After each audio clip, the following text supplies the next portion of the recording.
Throughout my childhood, food had always carried my enthusiasm. The earliest memory I can recall was sitting with my friends by the kindergarten table. We would all cheer up when we knew that we had dumplings for lunch. The dumplings were large and juicy. The dough was thin and smooth. The meat inside was incredibly satisfying, and the freshness of soy sauce became more apparent as I ate. After my friends and I grew up, we still ate lunches together, and the passion for Chinese food was rooted in my heart. Then things changed. When I came to the US, my first culture shock was the American food. My host family showed their hospitality through cooking their favorite grilled cheese sandwich. I appreciated that, but on the other hand, my tongue was overwhelmed by the intense flavor of cheese. I remember how excited I was when I took a bite of the crispy toast, then the next second, something in my mouth just didn't feel right. I swallowed, and the grilled cheese felt like glue. My digestive system immediately rejected this salty and semi-liquid food, and the sandwich was so slippery that I couldn't even feel it in my stomach.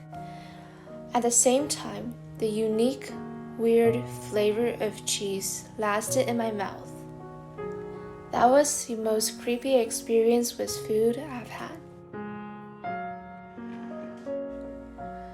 Although I do agree many American foods are enjoyable, such as mac and cheese, chips, and steak, but the style of all those foods were so different from what I'm used to, and they never remind me of home.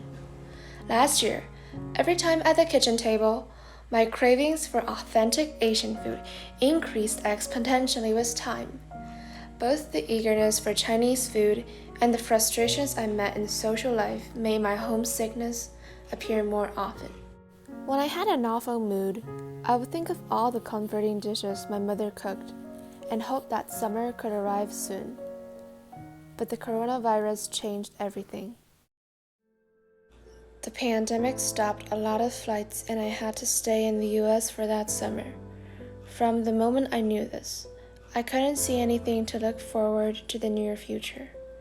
My homesickness reached its maximum, but I couldn't return home in at least 2 years. The concept of not returning home equals to unhappiness invaded my mind. But then I thought, if I couldn't relieve my homesickness through actually flying back, why not try to make myself feel at home by cooking some real Chinese food? Overall, those food brought me emotional satisfaction, right? So I started to cook for the first time and hoped that would make me feel better. Though I had difficulty cutting the food into cubes or thin slices in the beginning, with more practice, I was able to make noodles, Chinese bread, and even food for traditional holidays. Every time I started to eat, my body was excited by the familiar taste which I hadn't tried for months. I had a new identity, the youngest chef in the house. I was delighted since I found a new way to cope with stress, and I could treat myself with the food I enjoyed. But something was still missing. I didn't feel as fulfilled as before the pandemic started. Oftentimes during quarantine last year, I was in the shadow of homesickness and loneliness, even if I'm eating the food I made myself. One day, I watched the movie The Sixth Sense, and a woman in there said, "Malcolm, sit your cute butt down and listen up.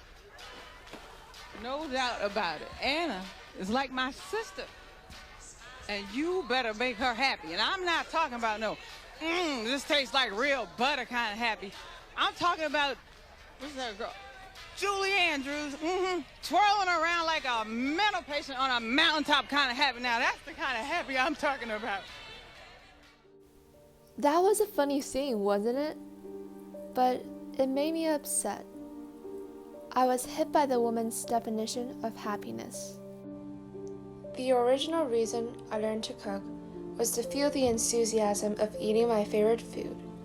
But that woman's words were like a thunder to me. The happiness that people get with real butter is a shallow one. it's not true happiness. That second, I instantly linked the feelings I get from eating Chinese food to people's shallow happiness of tasting real butter. All of a sudden, I was asking myself, what am I even doing in the kitchen? Trying to mask up my anxiety and homesickness by cooking? That's totally a facade. I didn't feel like cooking anymore, so I stopped. And it seemed there was nothing that would make me feel good again.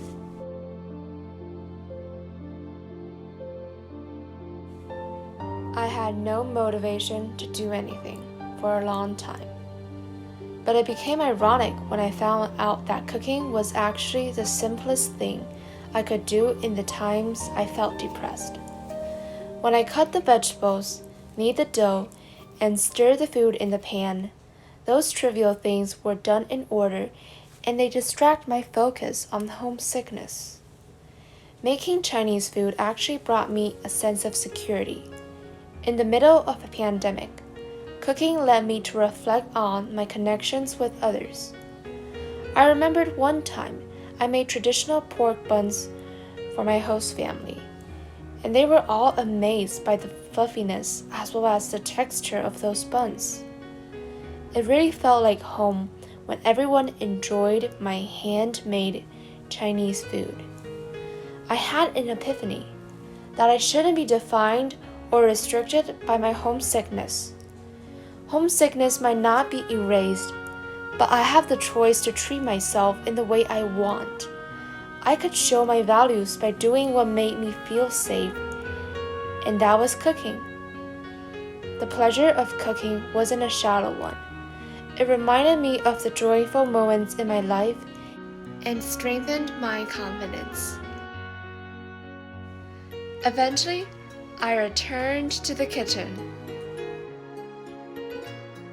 I began to cook for more people around me. My host sisters loved my dishes, and my friends at school enjoyed my cakes. All the compliments I received became flowers that bloomed in my heart. Cooking is not just a method to find happiness.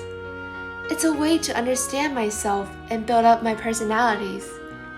I appreciate myself for stepping into cooking, and my adventure in the kitchen has started a new, vibrant chapter in my life. From my experience, I think everyone can find confidence and develop their character by sticking to something they love. Although I would still miss home occasionally, I enjoy every moment in cooking. Cooking deals with both my stress and hunger. So here I am, finishing a day full of tasks with a nice bowl of handmade noodles.